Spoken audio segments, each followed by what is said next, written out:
dumadi bukane kang wiworo.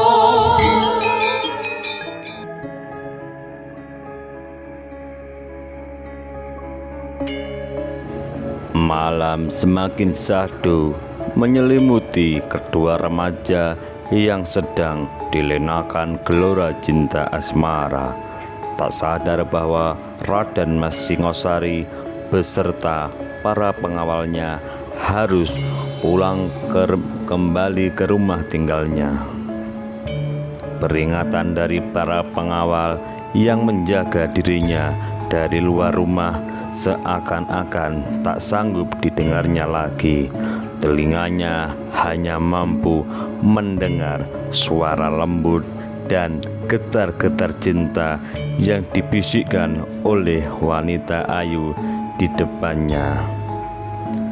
Apa yang dikhawatirkan oleh para pengawal Tejoningrat pun terjadi.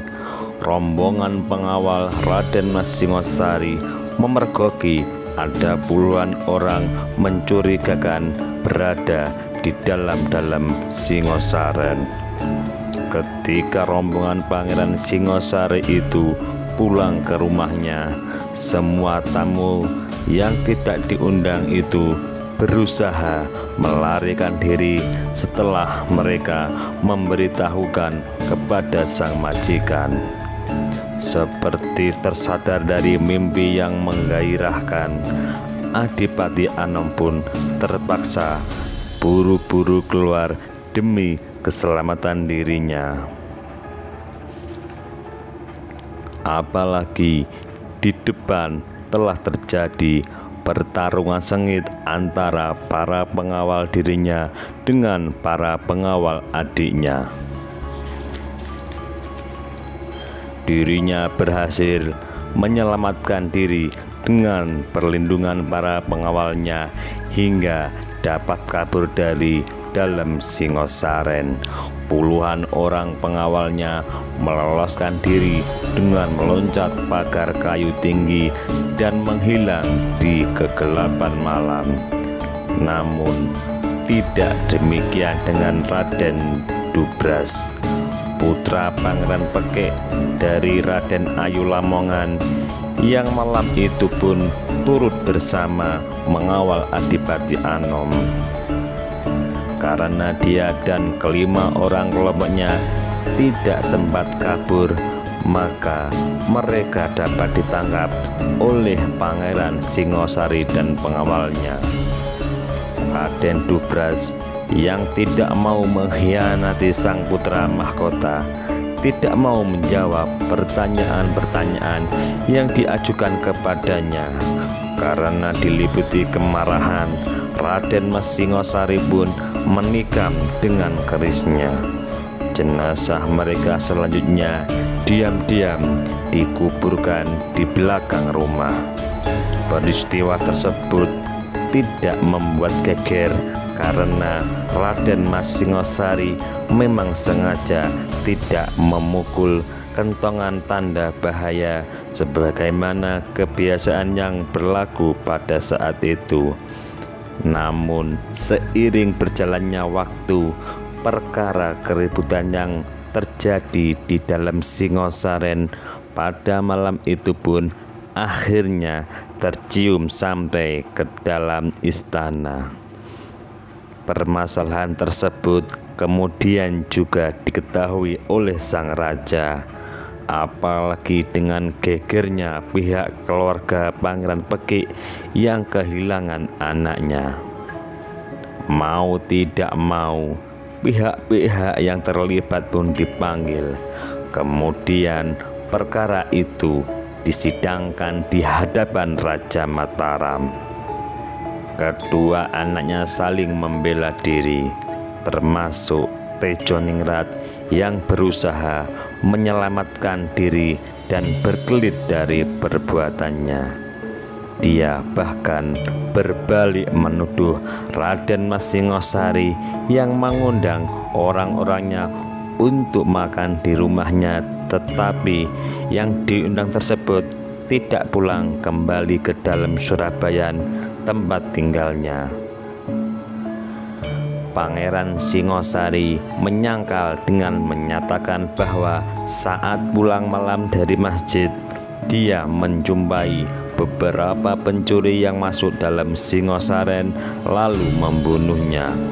Awalnya dia tidak mengenal asal muasal orang yang wajahnya ditutupi dengan kain gelap itu. Walaupun orang-orang datang membawa obor, namun setelah keenam orang itu mati, baru diketahui salah satunya adalah Raden Dubras, putra Pangeran Pekik. Saat sidang itu, Susuhunan Amangkurat Agung bertanya kepada para abdi dalam Raden Mas Singosari yang malam itu menjaga tempat tinggalnya. Apakah pada malam itu terjadi keributan? Mereka pun menjawab tidak mendengar apa-apa. Wajar jika para abdi dalam penjaga tempat tinggal Pangeran Singosari tak mendengar keributan, karena semua itu berkat aji sirep yang ditebarkan oleh para pengawal Raden Mas Tejoningrat agar perbuatannya menjadi aman dan tak diketahui para penjaga. Berdasarkan penuturan tersebut, maka sang raja menyatakan bahwa Adipati Anom tidak bersalah. Jika memang benar-benar terjadi peristiwa yang menjadi pembicaraan banyak pihak itu, tentunya para abdi dalam Singosaren akan membunyikan kentongan sebagai tanda bahaya.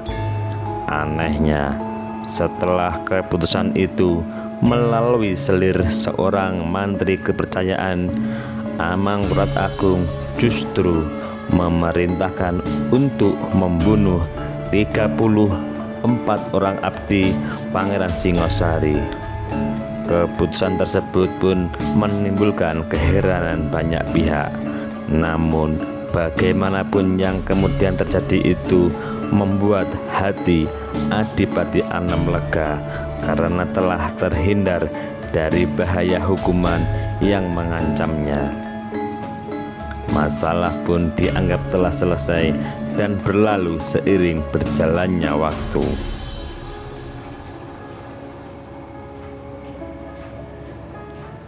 Lamunan Adipati Anom semakin mengembara lebih jauh lagi. Kali ini dia membayangkan kejadian-kejadian yang terjadi di Istana Pleret, mengenangkan hubungan kekeluargaan sang ayah yang beristri banyak. Hal itu justru merepotkan dirinya selaku seorang raja yang dituntut untuk berlaku adil bagi semua perempuan itu. Tak dapat dipungkiri lagi bahwa para istri Amangkurat Agung pun seperti saling membenci satu sama lain, saling bersaing atau diam-diam bermusuhan meskipun tak begitu kentara.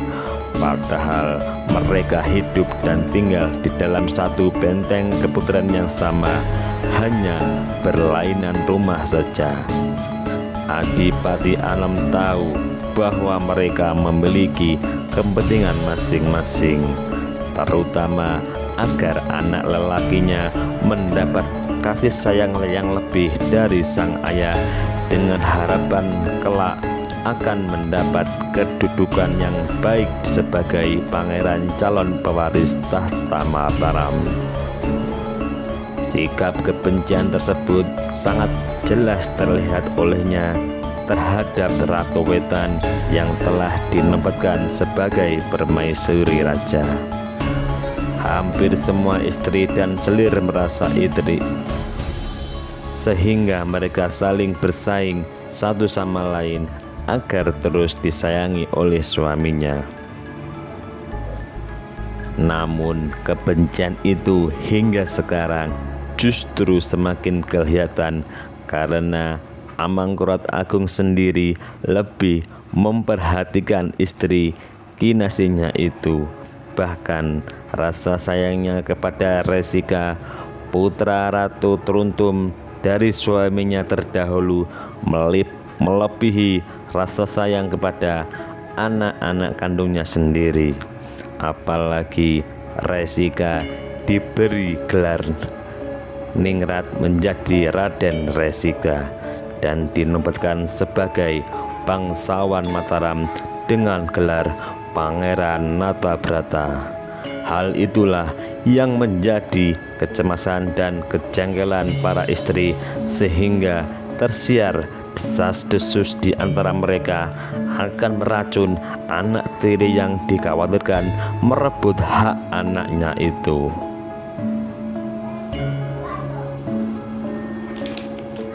Sulung Raja Mataram mulai menyadari bahwa semua hal yang terjadi di istana tentu dikarenakan adanya kepentingan pihak-pihak lain.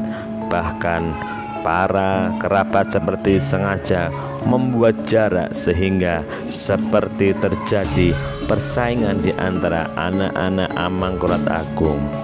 Semua mengharapkan agar para putranya dapat dekat dan disayang oleh sang ayah. Namun bagi dirinya, keuntungan tetaplah berpihak kepada anak lelaki sulung yang telah dinobatkan sebagai putra mahkota, calon penerus pemerintahan dan kekuasaan Mataram. Dialah calon raja di masa mendatang. Sangat wajar jika banyak orang yang berlindung dan menjaga dirinya dengan penuh kehati-hatian di sekelilingnya. Perlindungan tersebut membuatnya merasa aman dengan kedudukan yang disandangnya. Merekalah yang menjaga agar kedudukan tersebut tetap berada kepadanya.